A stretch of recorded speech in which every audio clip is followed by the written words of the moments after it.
আল ওলামা ওয়ারাসাতুল আম্বিয়া, ওলামা নবীর ওয়ারিস।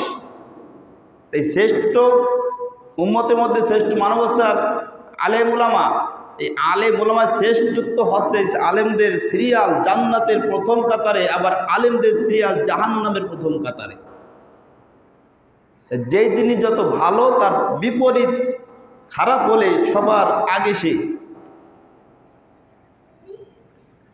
কিছু কিছু আলেমদেরকে জাহান্নামে, যারা দুনিয়াতে মূর্তি পূজা করছে, মূর্তি পূজা, গাছ পূজা, বিভিন্ন জিন মাখলুকের পূজা করছে, এই সমস্ত পূজক যারা পূজা করত, উপাসনা করত, তাদের আগে কিছু আলেমদেরকে জাহান্নামে যাওয়ার নির্দেশ দেওয়া হবে। এটা শুনে অবাক হবে যে তারা তো মূর্তি পূজা করতো দুনিয়াতে, আমরা তো মূর্তি পূজা করতাম না, তাহলে আমাদেরকে কেন তাদের আগে জাহান্নামে দেওয়া হচ্ছে? অবাক হয়ে যাবে। আবার যখন হয়ে যাবে উত্তর পাবে, তারা তো না জেনে না বুঝে তারা শয়তানের ধোকায় পড়ে বোকা হয়ে মূর্তি পূজা করছে, আগুনের পূজা করছে, বিভিন্ন মাখলুকের পূজা করছে।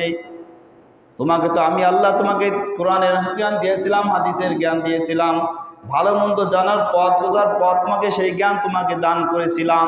তুমি সেই জ্ঞান অনুযায়ী আমল করো নাই। এই আমল না করার কারণে যারা না জেনে আমল করেছে, না জেনে গুনাহ করেছে, আর জেনে বুঝে সত্যকে গোপন করে যারা গুনাহ করেছে, উভয় সমান হতে পারে না। যারা জেনে বুঝে অপরাধ করে আর যারা না জেনে অপরাধ করে, অপরাধের ধরন এক, কিন্তু দুইজনের ব্যক্তিত্ব, একজন জেনে করে আর একজন না জেনে করে। যে জেনে করলো তার শাস্তি কি? তার জন্য শাস্তি আর ডাবল। আর যে না জেনে করলো তার তো শাস্তি আছে, কিন্তু তার আগেই যে জেনে বুঝে করলো, সত্যকে চাপা দিল, তার শাস্তি আগেই হবে। তাহলে যেই আলেম, যেই আলেমদেরকে, আলেমরা থাকবে জান্নাতে লাইনের আগের কাতারে, আবার জাহান্নামের লাইনেরও আগের কাতারে।